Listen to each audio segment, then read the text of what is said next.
Today we're excited to chat with Justin Hastings, Chief Human Resources Officer for North America. Thanks for joining us, Justin. No problem. Great to be here. Hi, everybody. All right, let's just get into it. So if you could just tell us about your background.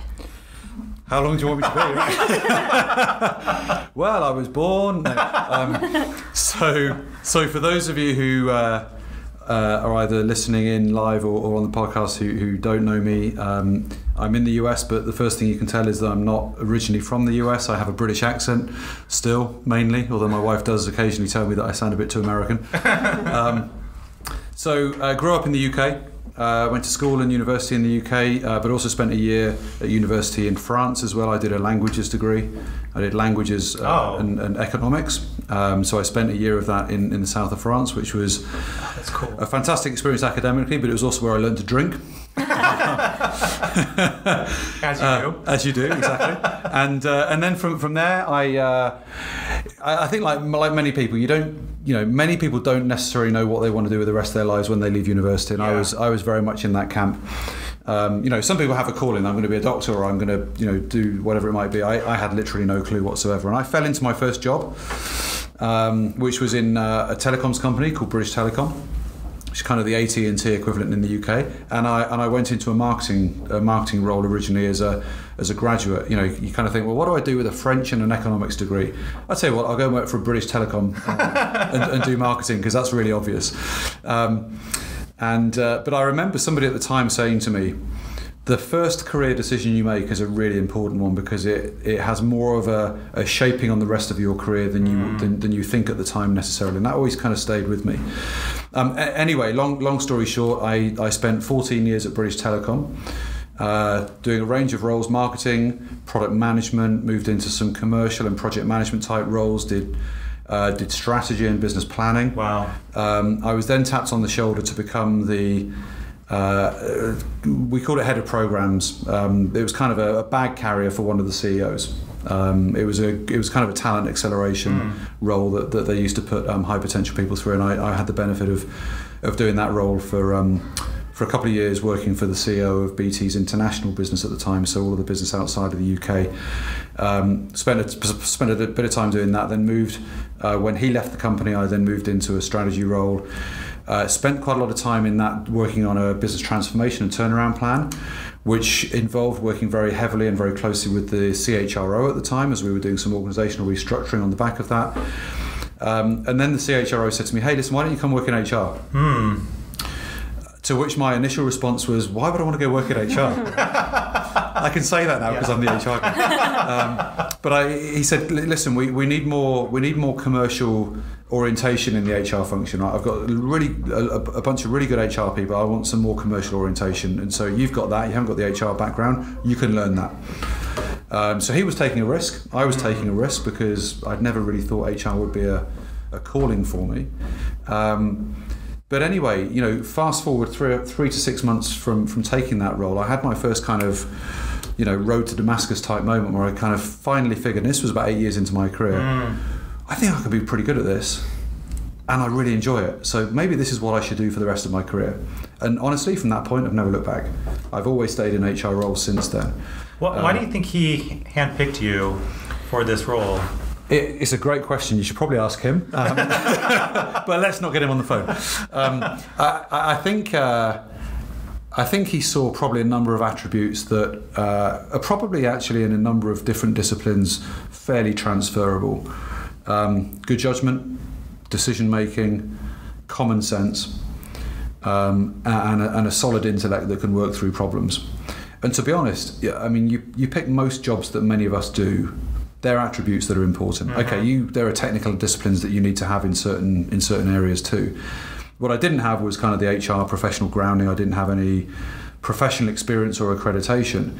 But if you can apply common sense and good judgment and sensible decision making, and you can bring people in to help you make technically oriented decisions, then you kind of cover your risk. And I think that's what he saw and wanted from me. And to be honest, that stayed with me through the rest of my career as I've been thinking about developing and growing talent within the HR function as well. And I've had the opportunity to move some people from HR into business roles, and then maybe come back. And I've got a couple of people, even in Experian, who have kind of done those boomerang type jobs. And I've also had the chance to bring one or two people into my teams over the time, over my kind of the latter part of my career, who haven't necessarily had the HR background in the same way that I didn't have it, but have been able to bring some of those characteristics, and they've performed and developed really well. So I think it's probably a combination of those things, frankly. And I'm curious also from your side, because you had never really considered working in HR. So what were some of the things that made you go, all right, I'll try this? Because that's like a pivotal part in your career path. And a lot of times people are faced with dilemma. Should I stay what I'm doing in this particular business unit? Or do I take this opportunity doing something entirely different, and I don't really know whether that's going to be right for me? Yeah, it's a great question, and it's one that I have been asked, quite a number of times through my career. So there are a couple of aspects. One is the business I was working in at the time, whilst it was part of a big international telecoms company, it was basically the professional services, consulting and systems integrating division of a large global company. So if you think about what those kind of businesses do, they sell people, right? Some of it is through large-scale programs, global outsourcing deals, those kind of things. Some of it is simply just body shopping, project capability into clients.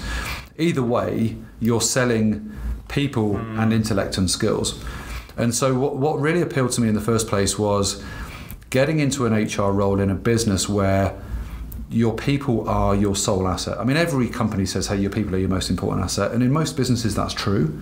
But sometimes it doesn't sound that authentic. Yeah. I mean, if you're in a manufacturing business, building widgets out of a factory, then maybe your people aren't your most important skill. You have to keep them energized and engaged, of course, but maybe it's the process, maybe it's the manufacturing process that sits behind the building of whatever it is you're doing, or maybe it's the plant that you have, the machinery and the robotics, or whatever it might be. But in the sort of business that I was in, it was literally the people were what delivered the value and the revenue and the profit for the company.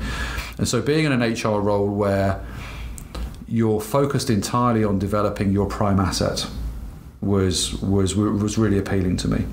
And that certainly bore true in the experience that I had.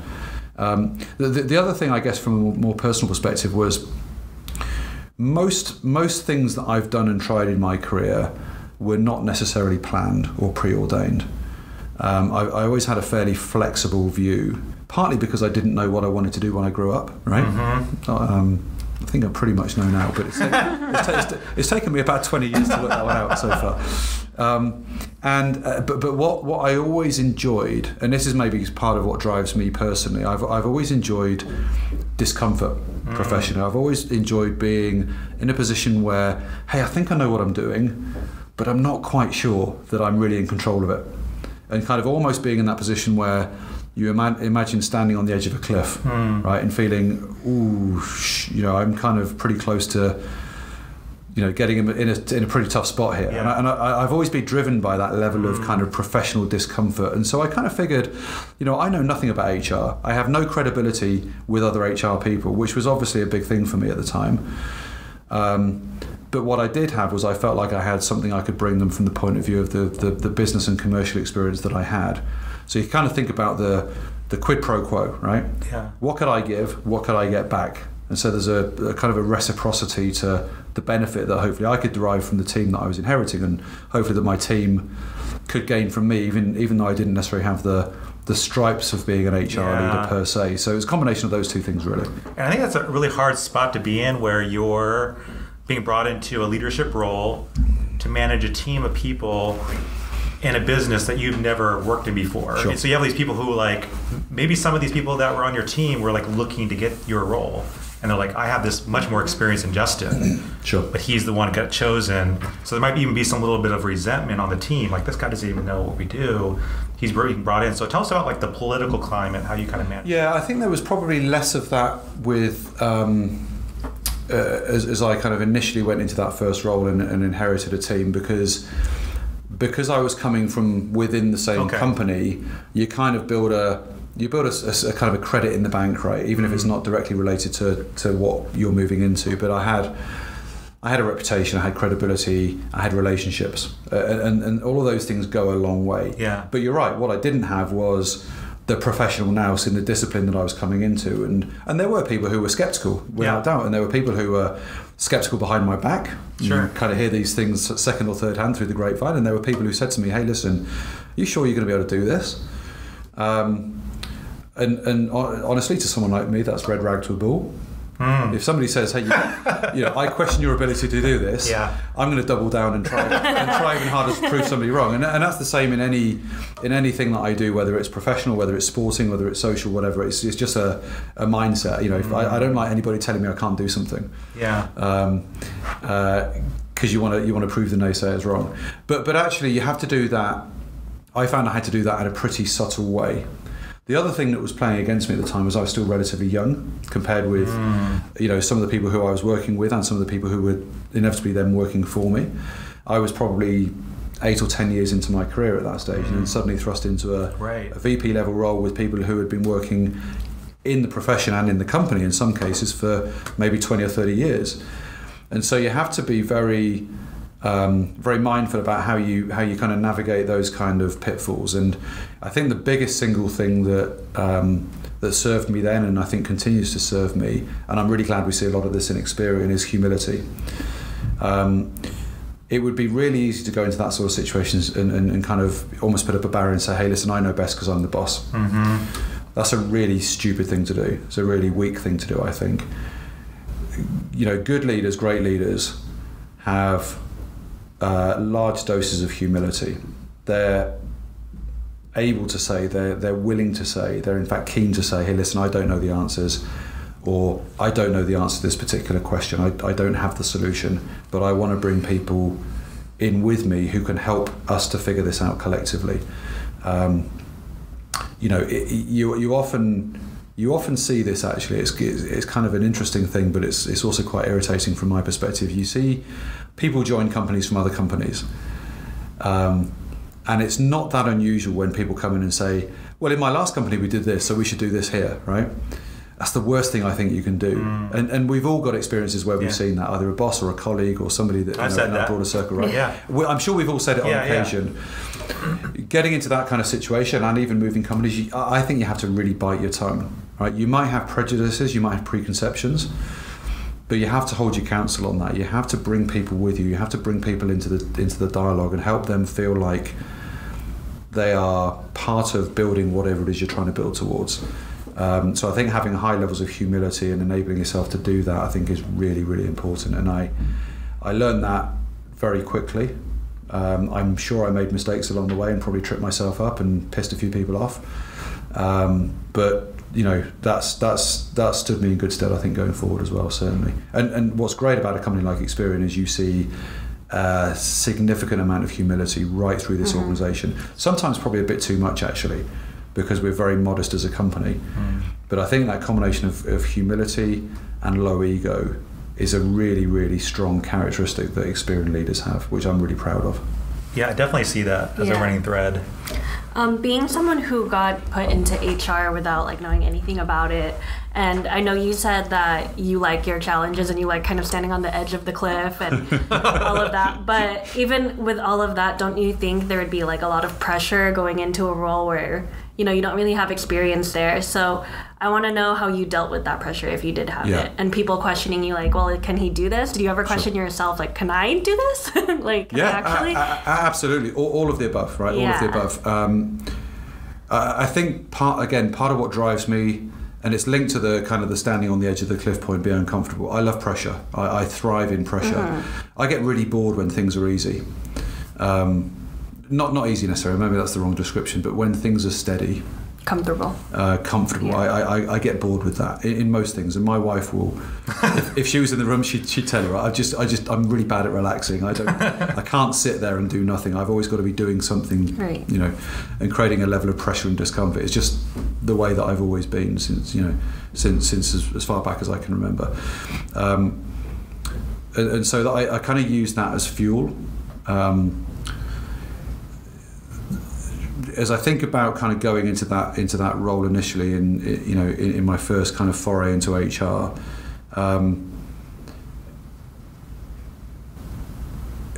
what I was able to bring, as I said, was that kind of common sense and pragmatism and that business background, having been in a number of kind of line and operational type roles.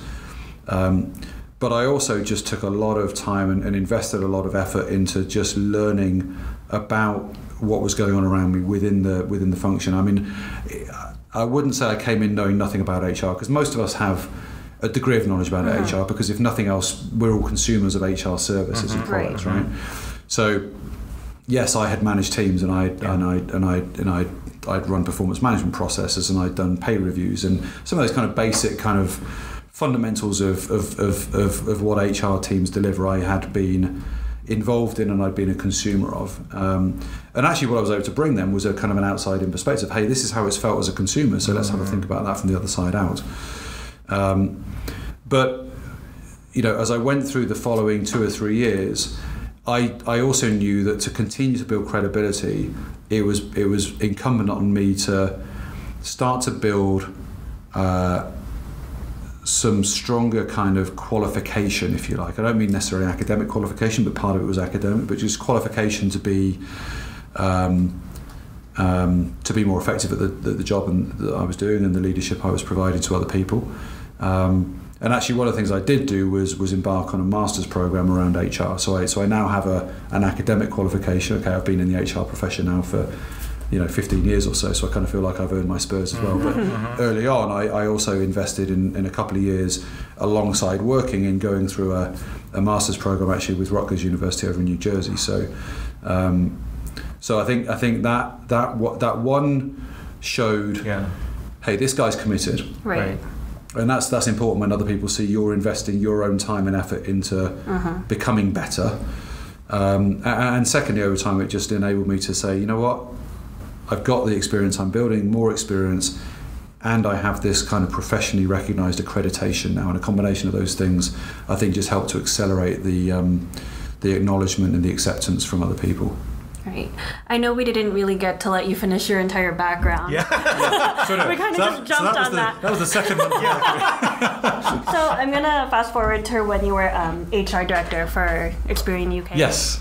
While you were there, you introduced a program called the Emerging Leaders Program, and it helped identify future leaders. I did. You've done your research. Oh, yeah. Read your bio. And you helped identify individuals for succession positions for other leaders. I want to know how you identify future leaders and succession candidates, and what young leaders now can do to kind of get noticed by programs like that in the future. Yeah, it's a great question, because some of this you can do through programs, right? And either people are tapped on the shoulder or they select in. But I think it's more subtle than that. And I think the way many people progress and many people get noticed is by continuing to seek to improve themselves, to learn, to absorb, and then to apply. It's very easy to kind of get into a job, get comfortable, and just keep doing more of the same. That's fine, and that serves a lot of people really well. So I'm not saying that everybody should have massive ambition, because everybody makes their own decisions in life, right? And I think it would be a pretty dysfunctional business, any business, if every single person wanted to be the CEO, right? Right. Because it would just end up being a really horrible place. But I think the people who certainly stand out, as I kind of think about how I see talent, people who go out seeking the doors to push open, right? Who are the ones who put up their hands up to do those special projects, to do something outside of their core job, to do something that's going to expand their knowledge, expand their experience and their horizons, and probably expand their visibility as well, because I think with one comes the other naturally. And that's kind of how I've always been, pretty much since the first day of my career. I've always wanted to be a really good practitioner of what I do, but I've always wanted to learn and do more things on the side as well. So I always got, in the first 4 or 5 years of my career at BT, I would put my hand up for those projects. We need to run a mini sales campaign over here, and we want to get some people to go out and try and win some new business for us. Hey, I'm not a salesperson, but I want to go and try that, and I did. So the people who just have that kind of attitude and aptitude to want to continue to progress and learn, and will actively go out and seek the doors to push on, because companies sometimes do a really good job of developing talent, sometimes do a pretty poor job of developing talent. I think in Experian we do a pretty good job overall. But nobody is ever going to look after your career in the way that you can look after your own career, right? You might have some great managers, some great leaders, some great HR folks supporting you, but their core focus isn't going to be you, right? Whereas for you, your core focus is typically you and your career. Okay, I mean, of course, you have families and partners and all of that kind of stuff to think about. I think about professionally. No one's going to be able to control your career like you can control it. Right. But you can have an influence on how other people see you and perceive you through the attitude and the aptitude that you demonstrate. And so, I would much rather see somebody who is demonstrating that kind of potential and can then translate it into performance versus somebody who's got an amazing looking CV with loads of technical capabilities on it. You can kind of learn those skills. What you can't necessarily learn is personality and then the application of that personality. So that for me is the most important thing, frankly. Right. And while you were CHRO here, I know that you reduced our regretted attrition down from 17 to 11%. It's actually now below 10%. Wow, congrats. So as of last month. So when I joined Experian North America in November 2015, I can't remember exactly what it was. It was about 18%, 17.5%, 18%. As of June, right, we're in July now, right? As of June this year, 2019, our regretted turnover in North America, including our contact centers, was 9.2. Oh, That's wow. really great. And you can correct me if I'm wrong for this one too, but your bio said that your high performer attrition rate was under 6% now. It is. Yes, it Wow. is. Yeah, It's about 5.5% now. Those are really great numbers. And Mike and I are actually reading a book called The 9 Lies About Leadership. And the very first lie is that people care about the companies they work for. And it's kind of just the argument that they like the teams and like the workplace rather than just the companies. And you always hear people don't leave companies, they leave their managers. Sure. So I think just from those rates, you can tell people want to work at Experian and people want to be here. So I want to know more about what you think makes Experian culture so great. Yeah, I agree with you. I mean, the old cliche about people joining companies and leaving managers is well trodden. And I think to some extent it's true. But I think it's much more complex than that. Right. People want to be attached to something that gives them meaning and gives them purpose. Like when I joined Experian in almost 7 years ago in late 2012, I'd only ever had one interaction with Experian as a consumer, and it was when I was applying for a mortgage way back, and there was there was an alias, so somebody who had my name and our credit files had been mixed up, and so I was turned down for a mortgage, and I said to my broker at the time, I don't understand this. I've got all this cash in the bank, and I've got good standing. So why? And he said, cut a long story short, he said, go talk to Experian. There's probably an issue they can help you with. Anyway, I called up Experian, and Experian, fortunately, did an amazing job in explaining what had happened, and they explained there was this alias, somebody else who lived in London with my name, who had a county court judgment against him. And anyway, they cleared it up. I got the mortgage, and the rest is history. So I'd had one experience. It was a good experience, but I only ever knew Experian as a credit reporting company, like many people do, right? Right. Like many people do. And then when I got the call about the UK job, and it was fortunate it was a headhunter who I knew and I'd done some business with, and we had a good close relationship. And she said, hey, there's this job at Experian, I think you'd be really well suited to it. I think you'd be a great fit culturally, you should go talk to them. And my initial reaction was, it's just a credit checking company, why would I want to go work for them? And she said, yeah, but much more besides, you should go talk to them, right? Just go and hear them out. Anyway, I ended up having a number of discussions with Experian, as many of us do as we go through interview processes. I met with Mark Wells, who's the group HR director. I met with a certain Craig Boundy, who you did back then. A few of us know.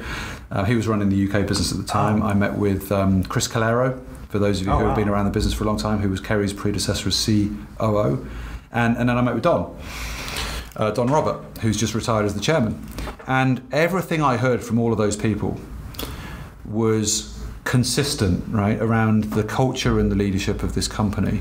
And I remember thinking at the time, these folks are either authentic or they're just really well rehearsed. And you never quite know until you get into a company. Yeah. Anyway, I decided to join the company, and it's the best decision professionally I've ever made. Honestly, this is the best company I've ever worked for. I'll come back to why. And what I found was everything they told me was authentic, right? And this is 7 years ago, and those of you who have been around the company for that period of time or even longer, you know how much better our culture has got even since then. But it was the culture that sold me then. Where we are now is, in that period of time, we've repositioned our brand, and we have a much clearer purpose now, creating a better tomorrow, empowering opportunities. And I think that's a really easy thing for people to get behind emotionally. And what we've been able to do, I think, more and more over that period of time, even since we rebranded, is we're seeing more of the operation of our business, the development of products, obviously and closely oriented to that brand promise, creating a better tomorrow and driving inclusion for millions and millions of consumers, whether it's here in the US or in other parts of the world. Boost being an obvious example, right? And we don't need to go into that in any more detail, but if anybody is listening and you haven't boosted your score, Craig would tell me off if I didn't say go boost your score, right?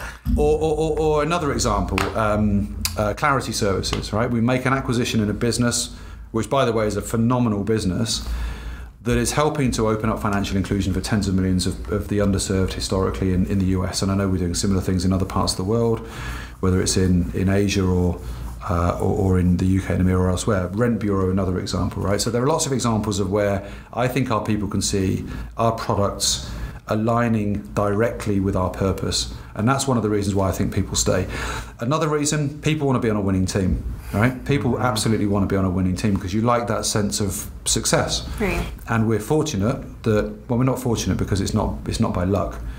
We're fortunate because we have a clear strategy and we're good at execution. We're fortunate that we have a business that has great momentum behind it in most parts of the world, frankly, and in pretty much every geography and in every part of our portfolio there is opportunity. And I think people see that we're on a winning team, but there's so much more to go after.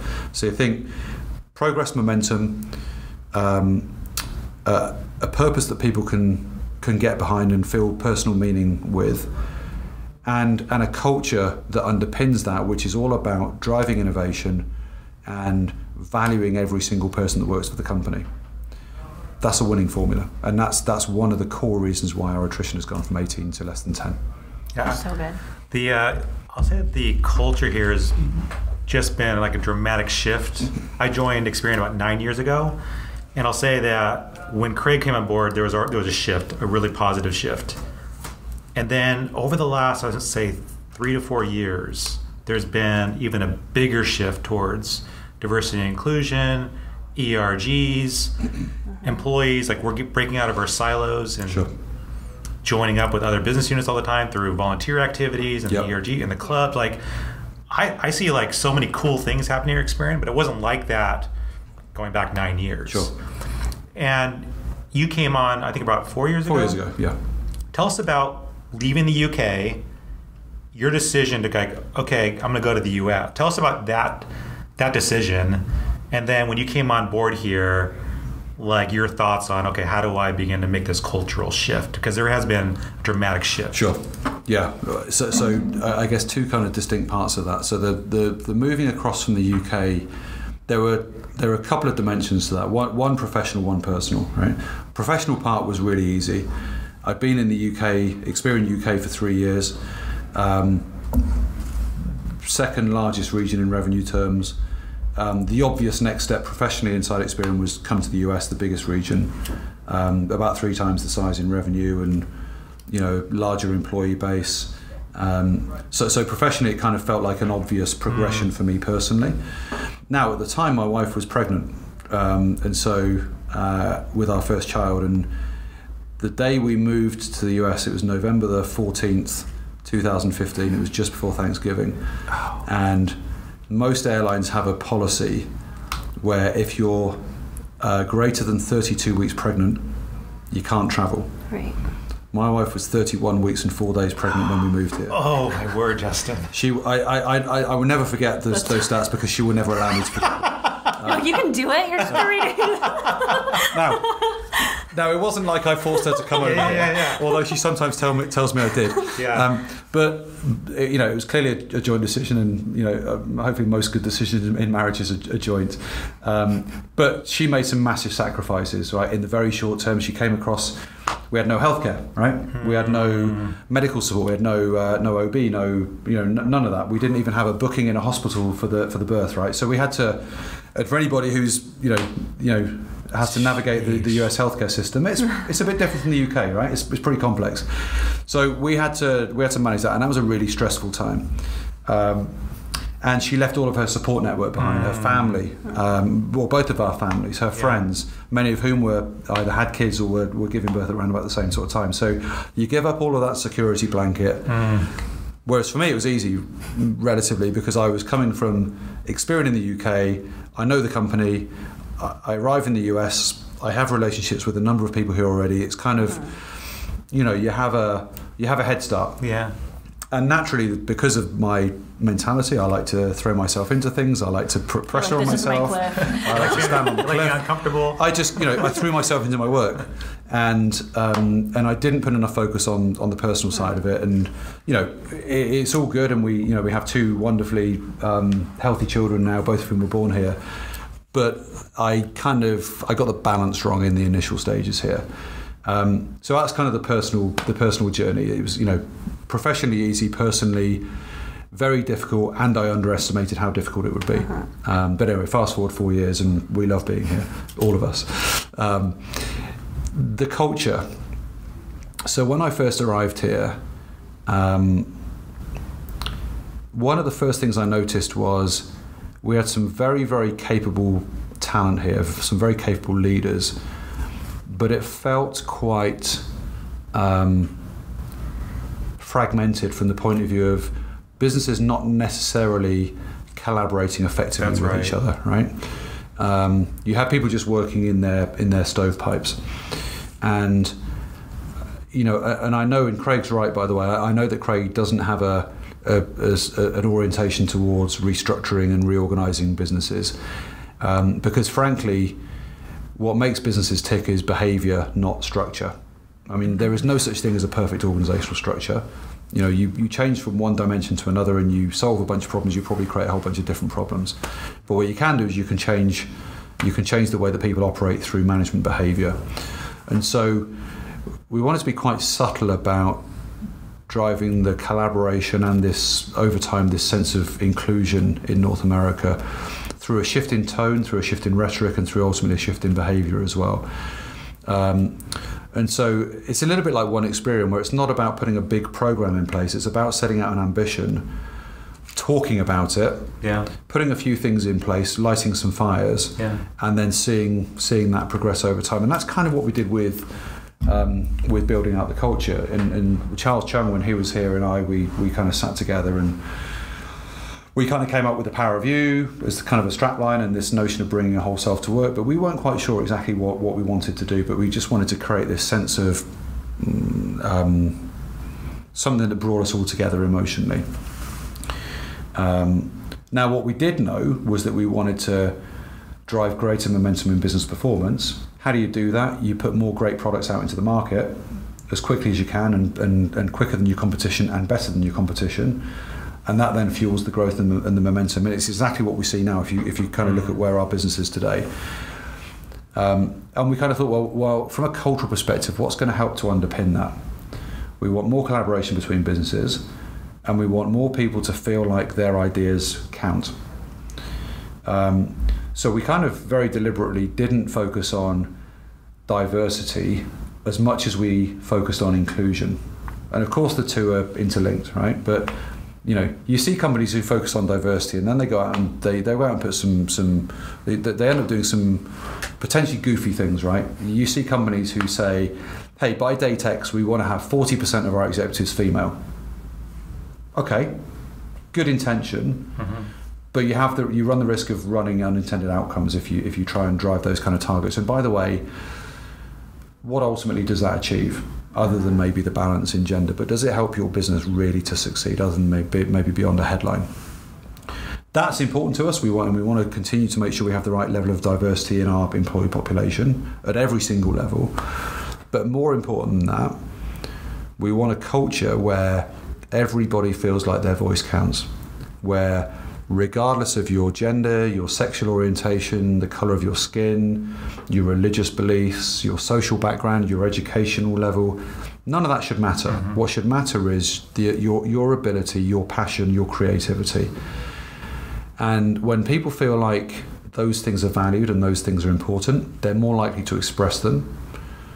When people express those things, we're going to make progress, right? So it was as simple as that. One of the things that we decided to do, not the only thing, but one of the things we decided to do was put these ERGs in place, just to reinforce that and to give this stronger sense of community. But there was a whole bunch of stuff we did before that, and you know, some of you will I'm sure be familiar with some of the things that we did. So the Power of You and the Humans of Experian campaign, for example, that was one of the early things that we did, and we're still doing it, right? It still continues to have a good impact.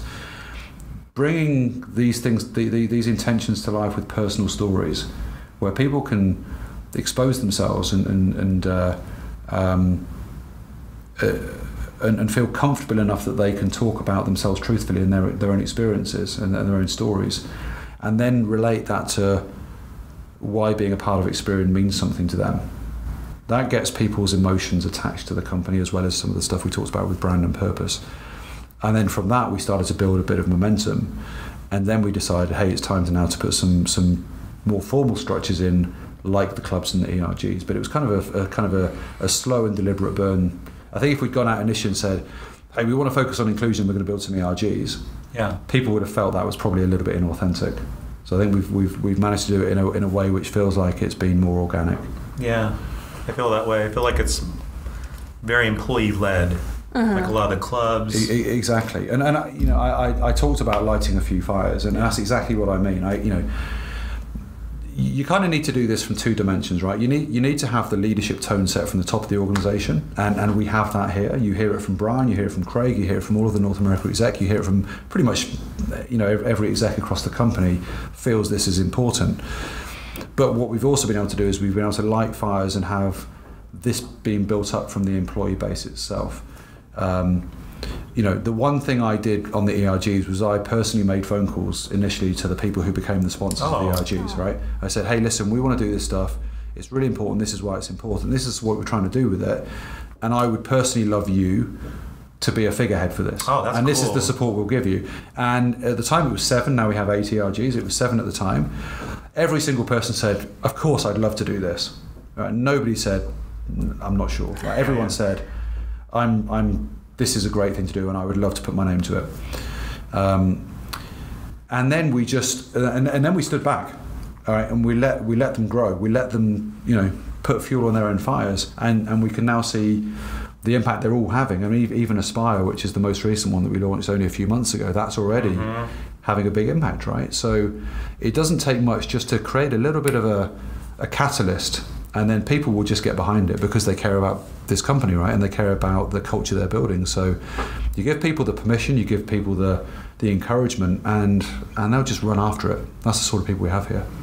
Yeah, that's a really good point, because like you said, you see a lot of companies in the headlines where it's like, oh, first female C-suite executive or whatever, right. But then it's like, what else are you doing? What else is happening over there? And I think here, being heavily involved in the Asian American ERG and even just attending employee events, you see that everything is so driven by the people who want to put these things on and want to share their culture with us and everything. I've never experienced this like at any other workplace. Yeah, I completely agree. And I genuinely see a link between taking that kind of approach and seeing some of the innovation that we're seeing in some of our products now. So you've heard Craig and others say 5 years ago we couldn't have done Boost, right? Because we weren't mature enough as a business. We didn't have that collaborative spirit. One of the things I think that ERGs particularly, but more broadly the Power of You, has been able to do is it's created more and more connections right across the organisation.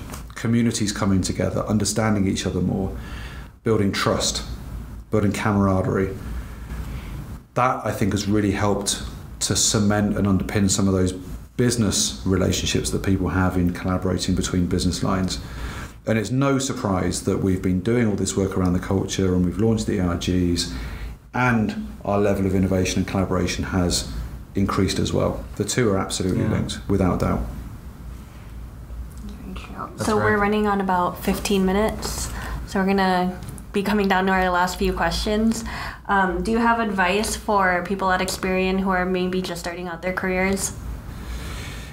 I will probably repeat myself a little bit. So if I do, forgive me, but it's probably appropriate. For those who are starting out their careers at Experian, or frankly anywhere else, to be honest, if you have a clear view of what you want to do, that's a good thing. If you don't have a clear view of what you want to do, that's a good thing too, right?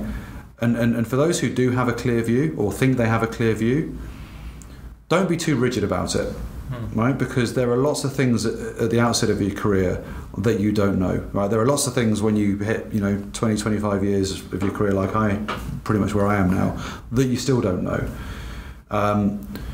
Looking back today to where I am now, from where I am now to how I thought then, I had no clue, and I would never have predicted I'd be doing the sort of job now that I'm doing, either the discipline or the location or the company, right? So I think the biggest single piece of advice is be open-minded. Don't shut your mind down to anything, because there are always opportunities that you hadn't considered, that you maybe thought you weren't capable of, that you didn't think would come along. Grasp the opportunities, right? Particularly in the early stage of your career. Be like I said earlier, be the one who puts your hand up. Do the projects. If it means investing a bit more time and effort, that's a good thing, right? Because it will pay dividends later. It absolutely will. So don't have too prescriptive a view in your mind about what you think your career looks like or should look like going forward.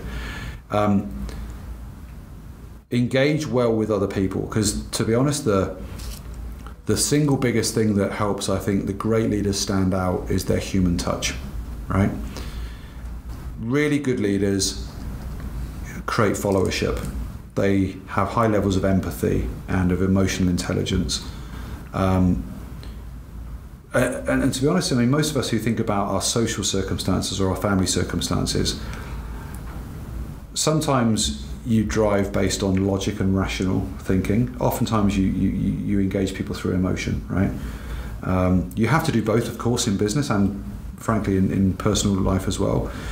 But if you have a good emotional quotient, that will stand you in really good stead. So kind of learn and finesse your ability to engage effectively with other people, as well as keeping your kind of career options open and not being too closed in the way you think about it. And then, if you're anything like me, push yourself hard, right? Get yourself to those positions where you kind of feel a little bit uncomfortable. Maybe not to the extent that you're on the edge of the cliff, but maybe you can see the ocean. Maybe that's close enough for you. But I think it's a good thing. And to be honest, even now, having self-doubt, I think, is a good thing in any walk of life. I still wake up in the mornings oftentimes now thinking, oh, shit, am I really capable of doing what I think I'm going to need to do today? That's not a bad thing necessarily. Yeah. If you walk into work every day thinking, I'm going to coast this, you're probably doing yourself a disservice, and you're probably doing the people around you a disservice as well. So I think they're probably the nuggets I would give people. That's good. I want to ask, Justin, you're probably the most visible C-suite executive. Yeah. I see you all the time. Just walking around everywhere. Walking the halls, talking to people. You're very good at building relationships, and you're also very present. Right. Like I joke with Patty and Jerry, like, if I don't see Justin, I get worried. Like, why is he not walking around? Yeah. I'm probably sick, right? It's funny because you're officially the first C-suite exec I talked to, and you probably don't even remember. You just walked up to me, you're like, doing good? And I was like, yeah? Oh, he's a C-suite exec. Yeah. Like, I can't believe he just stopped and asked me how I was. But can you talk a little bit about your practice of like building relationships and why you're out and about all the time? Yeah, so there are probably a couple of reasons at least why I do that. One is I think it's important to be accessible, and I think it's important to have visibility across the organisation. It's a lot easier obviously for me here in Costa Mesa because it's where I spend most of my time. But even when I'm in Schaumburg or Allen or Austin or elsewhere, I will try and do the same sort of thing when I'm there. Obviously, I know fewer people, but at least being seen and being visible and going up to random people and saying, hi, how are you doing? What are you doing? You know? I hope it's engaging for those people and not intimidating. It shouldn't be, because we're all just human beings, right? We're flesh and blood, and so just because I sit on the 4th floor of Costa Mesa at the moment until the end of this week doesn't mean I'm any different from anyone else, right? So just that kind of ongoing desire to want to be seen and to be accessible and to talk to people around the organisation. I think it's really important. I also, I guess from a slightly more selfish perspective, I like to walk and think. Anybody who sees me on a conference call in my office, I generally stand up and walk around. It's just like I think better, I articulate better when I'm on my feet. Mike too. I will. It's not uncommon. It's not an uncommon thing. So I use those opportunities to walk around the campus here, for example, to think about stuff. Right? What am I doing on my next meeting? How do I need to approach it? What are the angles I want to take? And by the way, as I'm doing that, I go have informal conversations with people along the way as well. But we're also quite a distributed team, right? My team are all over the campus here, and so I want to go out and see them. I shouldn't just sit in my office waiting for them to come to see me. Although, I think most people who either are on the 4th floor or have been on the 4th floor genuinely feel that this open door thing is a it's more than just a metaphor. That's right. But the best way to demonstrate that is get out your office, right? Open the door and get out of it yourself, right? Rather than wait for people to come to try and push on your door. So it's a combination of those things, which is why it's important to me. I've always liked to just spend time circulating around any business that I've been in. If you go back 10 or 15 years when I was at British Telecom before I moved on to my next company from there, I used to have this reputation of being the guy who walked around looking miserable all the time. Really? Because I used to walk around with and this was before obviously you had more paperless stuff, but I used to walk around with files of stuff and I'd always be concentrating on something, and when I concentrate I frown. So people would say, he just looks pissed off, right? So now I try to at least smile a bit more than I used to, and I don't carry as much crap around with me, so both of those things probably help. So. That's so funny. I'm the same way. I'm not a miserable person, by the way. I'm genuinely not a miserable person. I have one more question, and then please. I'll let Mike wrap up here. But I want to get in the habit of asking more of our leaders this every episode. But what's next for you?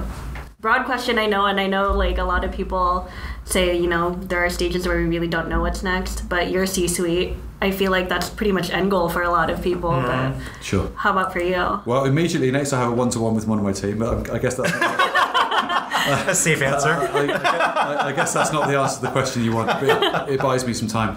Yeah. I should get up and walk around and think. I guess it's that. It's that uncomfortable. What's that next uncomfortable thing you're going to be doing? Yeah, it's a really good question. I'm not quite sure, frankly. Now, what I am sure about is that, and we've talked about some of this, right? We've made incredible progress in Experian and in Experian North America over the last 4 years or so. And I'm really proud of what we're building here. We're nowhere near complete yet. So I don't know what the end game looks like, and to be honest, I'm not sure anybody does, because by the time you get to where you think you're going to be, the goalposts have changed anyway. Right. But I'm really excited and really committed to continuing to build the culture here in North America, and I want it to be a beacon for other companies. We're starting to get that way, but we're just scratching the surface now. I'd like to be for us to be up there with the best companies, the best brands and the best companies from a cultural perspective. We've got a long way to go on that, but that's an ambition that I have for us, and I want to be a part of helping to build that and hopefully bring some personal leadership to that to myself. What that means for me in professional terms, I don't know. I love what I'm doing. I should probably say this is the best job I've ever had. In reality, it's probably the second best job I ever had, because the best job I ever had was spending 3 weeks being a court coverer at Wimbledon at the tennis championships. Right, which is so cool. I don't think I'll ever get a job that was more enjoyable than that. But this is, from a career perspective, this is the best role I've ever had, the best company I've worked for, the best region I've been in, and I find it hard to see too far beyond what we're doing now, other than doing more of what we're doing and doing it even better. I think that's a good place to be. Yeah, excellent.